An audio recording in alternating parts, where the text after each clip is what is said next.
bukan hanya membebaskan saya secara fisik, tetapi juga memulihkan nama baik saya dan penghormatan saya sebagai seorang warga negara. Amnesti ini menjadi suatu spirit bagi saya sebagai kader PDI Perjuangan untuk menjalankan tugas-tugas utama. Bahwa PDI Perjuangan itu lahir dengan suatu spirit untuk memperjuangkan kemanusiaan, keadilan.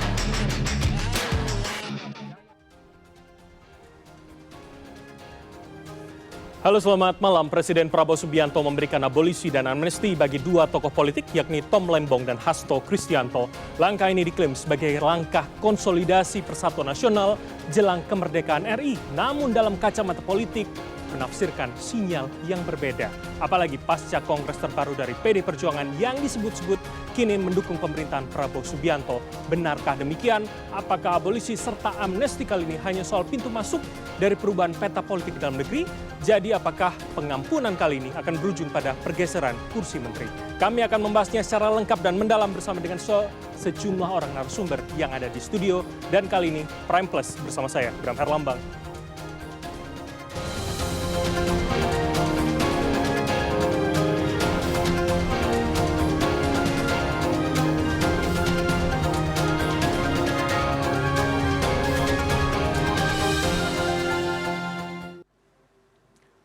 Tom Lembong dan Hasto Kristianto, dua nama yang sebelumnya berseberangan dengan Presiden Prabowo Subianto pada Pilpres 2024 dan kini Tom Lembong menjadi tim atau yang lalu menjadi tim sukses Capres Anies Caimin, begitu juga dengan Hasto Kristianto yang menjadi sekretaris tim pemenangan Ganjar Mahfud. Dan pasca Pilpres keduanya kemudian tersangkut kasus korupsi. Pemberian abolisi kepada Tom dan amnesti kepada Hasto juga disebut-sebut bermuatan politis dan bakal merubah peta politik tanah air.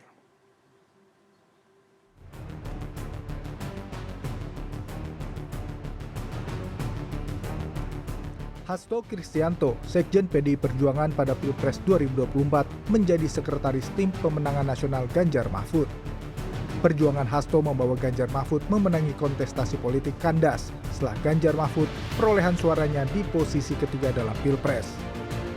Pilpres usai, perjuangan Hasto belum berakhir. Hasto harus berjuang membela dirinya setelah terseret kasus dugaan suap pergantian antar waktu anggota DPR Harun Masiku. Hasto akhirnya divonis 3,5 tahun penjara pada 25 Juli 2025.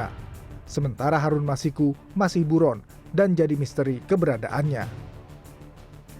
Tidak hanya Hasto, Tom Lembong juga berseberangan dengan Prabowo dalam Pilpres 2024. Tom Lembong menjadi bagian dari tim sukses Anies Caimin yang menjadi rival Prabowo Gibran.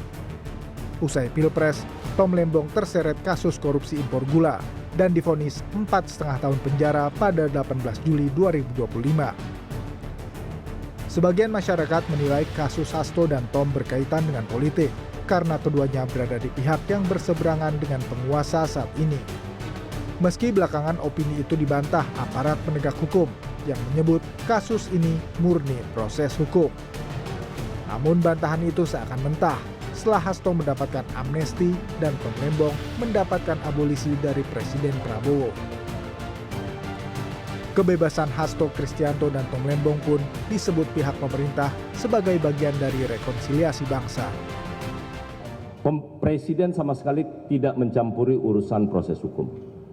Tetapi Presiden punya pertimbangan bagaimana seluruh kekuatan politik itu bisa bersama-sama membangun republik ini dengan apalagi sebentar lagi kita akan merayakan 80 tahun Indonesia merdeka. Sementara usai resmi dikukuhkan sebagai Ketua Umum PDI Perjuangan dalam Kongres ke-6 PDIP, Megawati Soekarno Putri menyampaikan pidato politik perdananya di Nusa Dua Bali Convention Center pada Sabtu 2 Agustus 2025. Dalam pidato politik di hadapan ribuan kader PDI Perjuangan, Megawati secara gamblang menyampaikan sikap resmi partai terhadap pemerintah Presiden Prabowo Subianto. Oleh karena itu, PDI Perjuangan tidak memosisikan sebagai oposisi dan juga tidak semata-mata membangun koalisi kekuasaan. Kita adalah partai ideologis yang berdiri di atas kebenaran, berpihak pada rakyat, dan bersikap tegas sebagai partai penyeimbang demi menjaga arah pembangunan nasional tetap berada dalam rel konstitusi dan kepentingan rakyat banyak.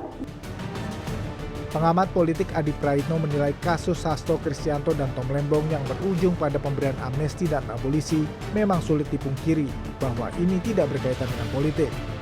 Adi Praitno menilai langkah Presiden Prabowo memberikan kebebasan kepada Hasto dan Tom Lembong bakal membuat posisi politik pemerintah semakin kuat. Kebijakan pemerintah Prabowo Gibran diperkirakan bakal mulus ke depannya. Karena sampai detik ini sebenarnya masih begitu banyak kan suara-suara yang muncul ke publik untuk terus mencari keadilan bagi Tom Lembong, untuk terus misalnya mencari keadilan bagi Hasto, dan bahkan mengkritik bagaimana putusan yang telah diberikan kepada dua figur ini, itu kan dianggap sebagai keputusan yang tidak rasional dan masuk akal. Ini yang sepertinya ingin dihindari karena dalam banyak hal telah menimbulkan friksi, telah menimbulkan gejolak, dan itu tentu tidak kondusif bagi stabilitas politik di Indonesia.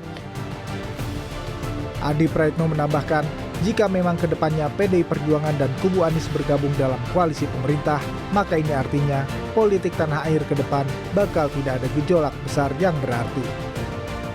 Tim Liputan CNN Indonesia.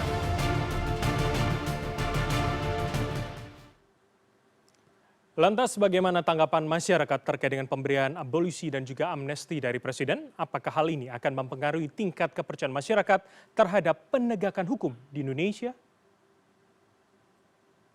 Saya sih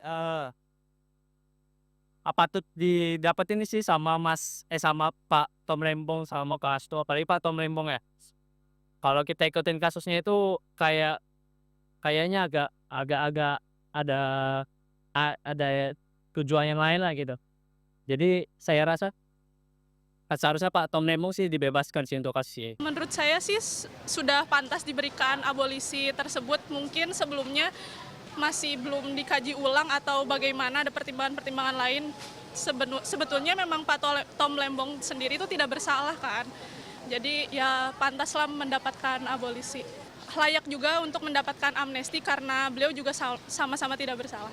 Ya setuju aja, itu kan gimana presiden kita mungkin ada pandangan lain untuk Tom Lembong sama Pak Hasto. Karena mungkin dia dulu bagian dari pemerintahan juga kan.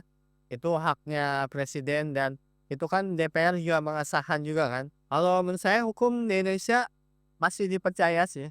Sangat disayangkan kenapa baru setelah viral baru diatasin ya. Abolisi menurutku itu harusnya kenapa nggak dari awal sebagai presiden atau petinggi dari hukum itu langsung. Karena kan udah pakar hukum seperti Mahfud MD pun udah memberikan arahan yang jelas, pakar-pakar hukum yang lain, bahwa ini ada cacat hukum lah yang diterapkan.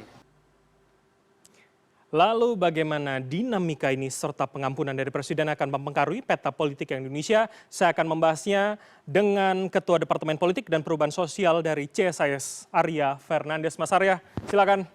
Terima kasih sudah hadir. Terima kasih, Mas Bram. Nah, ini saya ingin kulik-kulik tulisan Anda. Anda pada minggu lalu sebetulnya memberikan satu tulisan terkait dengan bagaimana kocok ulang yang memungkinkan. Tapi pertanyaan saya yang pertama adalah, tulisan Mas Arya, saya ingat sekali itu diposting 1 hari sebelum pengumuman abolisi dan amnesti. Yep. Nah, ketika belum ada dinamika ini, apa yang Mas Arya baca? Apakah memang sudah terlihat gelagat Presiden akan mencoba mengocok ulang? Ya, saya melihat sejak awal memang ada kecenderungan itu Presiden maju mundur untuk melakukan kocok ulang kabinet. Artinya gelagatnya sudah ada? Artinya intensinya untuk melakukan reshuffle ada, tetapi tentu Presiden mempertimbangkan banyak hal, terutama tentu skenario atau kondisi di koalisi kabinet, dan tentu juga melihat bagaimana peta terakhir dari PDI Perjuangan. Oke, artinya pengampunan akan seberapa mempengaruhi nanti kalau Anda bilang gelagatnya sudah ada tadi, Mas? Oke, sebelum kasus abolisi, saya memprediksi ketika itu bahwa ada 3 momentum yang bisa dilakukan oleh Presiden untuk melakukan reshuffle kabinet. Yang momentum yang pertama terkait soal 1 tahun masa pemerintahan. Dan biasanya di banyak presiden pasca reformasi itu 1 tahun itu seperti semacam waktu yang sangat penting, yang krusial untuk melakukan evaluasi Pembuktian. evaluasi terhadap kinerja para menteri.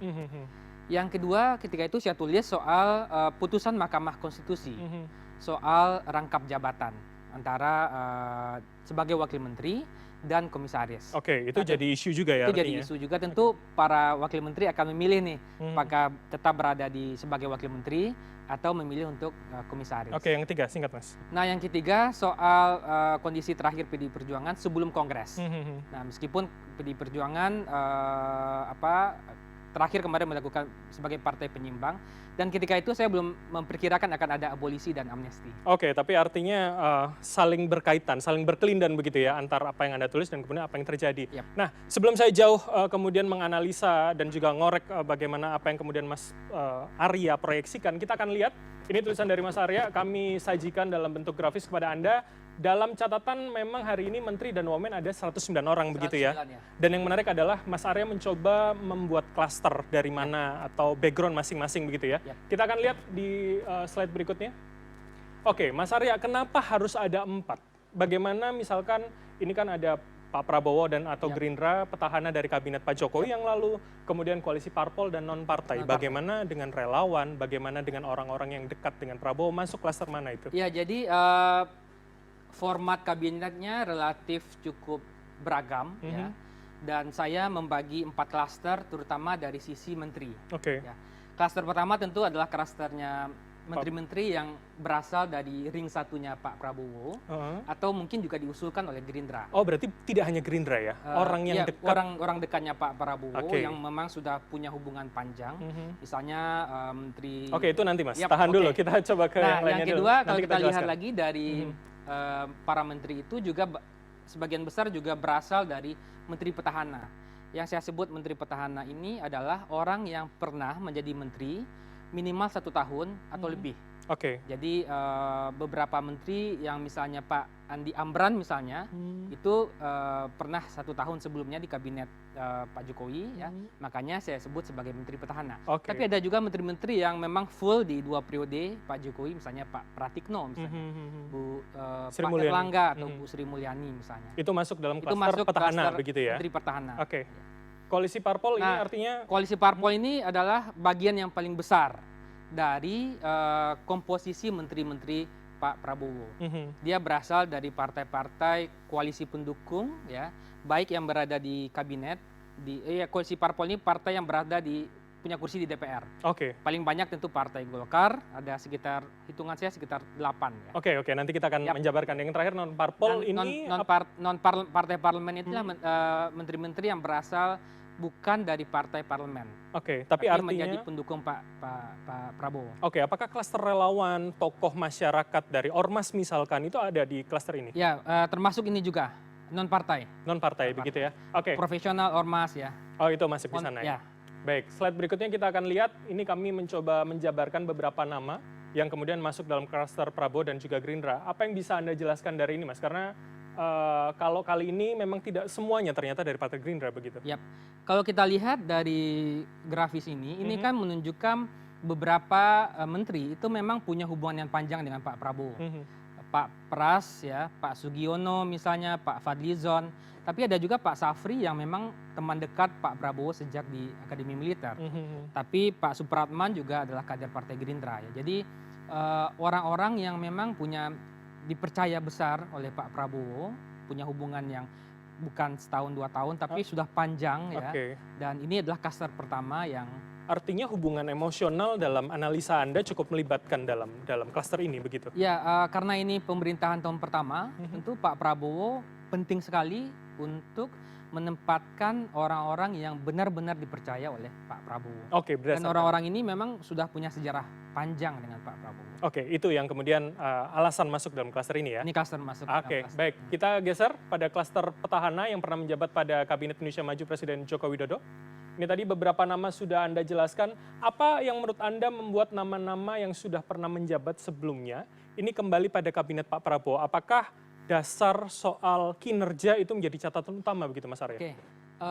Ini agak menarik nih klaster petahana. Oke. Karena dari 48 jumlah menteri, itu sekitar 30%-nya atau 14 orang menteri itu adalah menteri-menteri yang kita klasifikasikan sebagai menteri petahana. Dia pernah menjabat sebagai menteri lebih dari 1 tahun atau minimal 1 tahun atau lebih. Dan dari 14 itu, 4 orang itu pernah berada di 2 periode Pak Jokowi. Oke. Pak Erlangga, Pak Pratikno, Bu Sri Mulyani, dan Pak Tito. Pak Tito 1 periode. Pak Budi seingat saya sebelum 2019, Ya, tapi tidak sebagai- full 2 tidak periode full. ya. Nah, 10 diantaranya lainnya itu menjabat 1 periode. Oke, apakah termasuk soal ketum parpol juga akan masuk di sini, Mas? Misalkan Pak Zulhas, Pak Erlangga kan pada saat itu ketum Golkar begitu. Nah, jadi di bagaimana? klaster petahani ada yang saling berkelindan juga. Dia bisa kita masukkan klaster petahana, misalnya Pak Zulhas ya, Pak AHY enggak karena dia belum 1 tahun ketika Oke, itu. Nah, oke. Pak Zulhas dan beberapa nama lainnya, dia masuk klaster petahana tapi juga masuk klaster partai koalisi. Oke, kita lihat partai koalisi berikutnya. Ini klaster berikutnya. Nah, bagaimana Anda menjelaskan ini? Apakah dalam analisa Anda ini hanya menterinya saja kemudian dalam komposisi ini, Mas Arya? Nah, klaster ini klaster yang paling sulit ketika ada reshuffle. Oke. Kenapa? Karena sebagian besar dari klaster-klaster ini adalah orang-orang penting di partai. Oke. Dan kalau pakai bahasanya Pak Jokowi, orang besar. Orang besar. Oke. Partai Golkar itu ada 8 ya, termasuk ketua umumnya. Golkar kenapa paling banyak? Karena bagaimanapun Golkar adalah pemenang kedua, perolehan kursi kedua di parlemen. Kemudian PAN sejak awal, sejak lama juga selalu mendukung Pak Prabowo. Pun 2014 Ya, juga PAN 2014. bersama Pak Prabowo ya, begitu ya. Ada Pak Zulhas, ada Pak Yandri, Demokrat 4 ya, ada Pak AHY, PKB ada Caimin, ada PKS segala macam. Maksudnya itu ada partai non parlemen, ada Pak PSI dan PBB ya. Oke, ada Pak Raja Juli dan Pak Yusril di sana. Oke, baik. Kita geser ke klaster non partai politik. Ya, non cluster ini kalau kita lihat komposisinya biasanya berasal dari organisasi kemasyarakatan. Ada NU, ada Muhammadiyah ya. Tapi ada juga yang berasal dari profesional dan aktivis ya. Misalnya Pak Rosan, Pak Natalius Pigai, ada juga Pak Agus sebagai mantan Wakapolri. Tapi komposisinya kalau kita lihat dari 4 klaster itu, klaster non partai memang tidak banyak. Tidak terlalu banyak. Tapi yang ingin saya ketahui dalam pandangan dan analisa Anda, apakah ini termasuk dalam politik akomodasi Prabowo atau mereka juga kemarin cukup berkeringat pada Pilpres untuk memenangkan Prabowo Gibran? Mungkin masuk politik akomodasi karena kalau kita lihat dalam trajektori kabinet kita itu biasanya presiden terpilih memberikan akomodasi kepada NU, kepada Muhammadiyah, kepada mantan pejabat ya misalnya Pak Agus gitu ya, atau kepada aktivis dan Pak Rosan misalnya profesional gitu. Kalau Pak Rosan kan memang kemarin ketua TKN begitu, TKN, jadi ya. cukup logikanya cukup masuk akal begitu beliau masuk. Kalau kita lihat juga dari sisi pejabat setingkat menteri ada 5 ya, Kepala BIN, Jaksa Agung, kantor presiden, itu kan juga orang-orang dekat Pak Prabowo, Pak Herindra misalnya, kepala BIN misalnya. Pak Jaksa Agung juga petahana ya di periode sebelumnya. Ya, Pak Hasan Nasbi juga sebagai kepala PCO ya. Kepala PCO. Oke, terakhir ada satu slide lagi yang sebenarnya sama dengan yang tadi.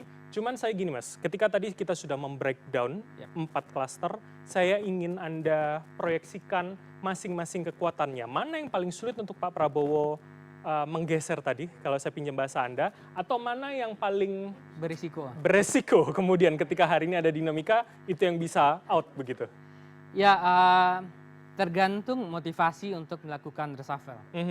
Kalau motivasinya adalah evaluasi, semuanya tentu berisiko.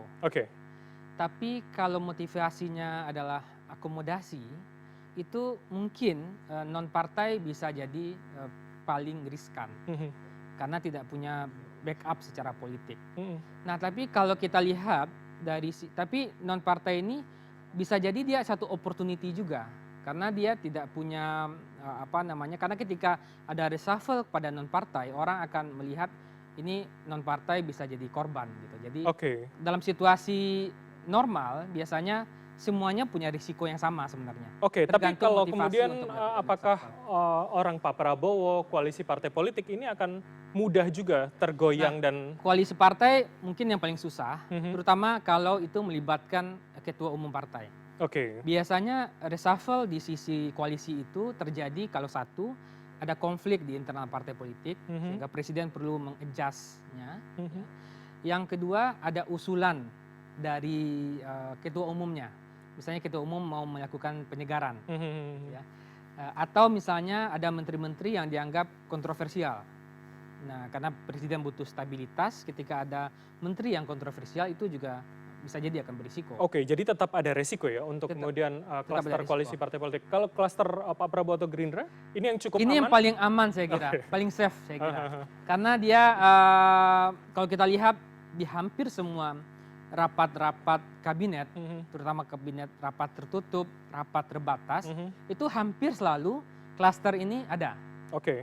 Karena posisinya juga strategis ya, Pak Mhm. Mensesnek, Pak Sugiono misalnya, dan Pak Syafri. Jadi ini saya kira ini klaster yang paling aman dan cukup sulit untuk digeser. Kecuali ada rotasi-rotasi ya. Atau saya bisa berandai untuk klaster Pak Prabowo Gerindra, koalisi partai politik pun digeser akan berasal dari background yang sama, partai yang sama misalkan, atau kedekatan yang sama dengan Pak Prabowo. Nah, sepakat. Biasanya begitu. Biasanya presiden menghindari adanya konflik, adanya gangguan dari partai. Gitu. Jadi ketika ada pergeseran dari koalisi partai, itu biasanya akan mengisi dari orang yang sama yang diusulkan oleh partai. Oke, menarik. Tapi situasi sekarang sulit karena jumlahnya sudah sangat besar, 48. Jadi ketika ada pergeseran sedikit itu kan kompleks jadinya. Oke, itu akan saya tanyakan di segmen berikutnya, termasuk bagaimana positioning PDIP serta faksi Anies Baswedan. Apakah kemudian ini bisa diakomodasi atau masuk dalam jajaran ini? Nanti bersama dengan narasumber yang lain, dan saya ingatkan kepada Anda, terutama viewers di kanal YouTube CNN Indonesia, untuk bisa meninggalkan komentar Anda, karena di segmen berikutnya dan segmen sampai habis nanti, kami akan bacakan 2 pernyataan dan pertanyaan menarik kepada para narasumber. Untuk itu tetap bersama kami di Prime Plus.